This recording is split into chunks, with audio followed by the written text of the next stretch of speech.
Hi friends, మీ ఇంట్లో ఇలాంటి plastic water bottles కానీ కూల్ డ్రింక్ బాటిల్స్ కానీ ఉన్నాయా? అయితే ఇలా అయితే రీసైకిల్ అయితే చేయండి. మనం ఇప్పుడు బాటిల్ని అయితే కట్ చేసేసుకోవాలండి. ఒక పై భాగం వరకు, అంటే మూత భాగం వరకు అయితే కట్ చేసేసుకోవాలి. వాటికున్న కవర్స్ తీసేసి నీట్గా అయితే క్లీన్ చేసేసుకోవాలండి. క్లీన్ చేసేసుకున్నాక హోల్స్ పెట్టుకోవాలి. అదే అండి, ఏదైనా చాక్ తీసుకొని హీట్ చేసేసుకొని హోల్స్ అయితే పెట్టుకోండి.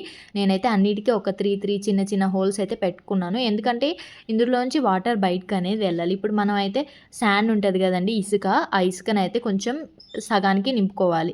ఇసుక లేకపోతే మనం మట్టి ఉంటుంది కదండి, ఎర్రమట్టి, నల్లమట్టి, వాటినైతే నింపుకోవచ్చు. నేనైతే కొంచెం ఇసుక అండ్ ఎర్రమట్టి అయితే నింపుకుంటున్నాను. ఎర్రమట్టి గడ్డలు వేయకూడదండి, సాఫ్ట్గానే వేయాలి. ఇప్పుడు ఇవన్నీ ఫిల్ చేసేసుకుందాం కదండి. నేల గులాబీ అని ఒక చెట్టు ఉంటుంది తెలుసా మీ అందరికీ, అదైతే వేసుకుంటున్నాం మనము. వాటర్ చూసారా అండి, హోల్స్లోంచి ఎలా అయితే బయటకు వచ్చినాయో అలా అయితే అన్నీ ఫిల్ చేసేసుకోవాలి. వాటర్ అయితే ముందే పోసుకోవాలి.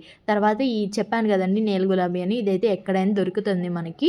ఈ ఫ్లవర్స్ చూడటానికి కూడా చాలా బాగుంటాయి. సన్ వస్తేనే ఈ ఫ్లవర్స్ అయితే పూస్తాయి. అండ్ ఇలా అయితే చిన్న చిన్న స్టెమ్సే తీసి పెట్టాను. ఇదైతే పెద్దగా అయ్యాక ఎంత బాగుంటుందో అండి, మీకైతే పెద్దగా అయ్యాక రిజల్ట్స్ అయితే చూపిస్తాను నేను. అంతే అండి. మనమైతే ఇలా ప్లాస్టిక్ని రీసైకిల్ చేయడం వల్ల పొల్యూషన్ కొంచెమైనా తగ్గిద్దని అయితే అనుకుంటున్నాను. నా ఐడియా మీకు నచ్చిందా? అయితే లైక్, షేర్, సబ్స్క్రైబ్.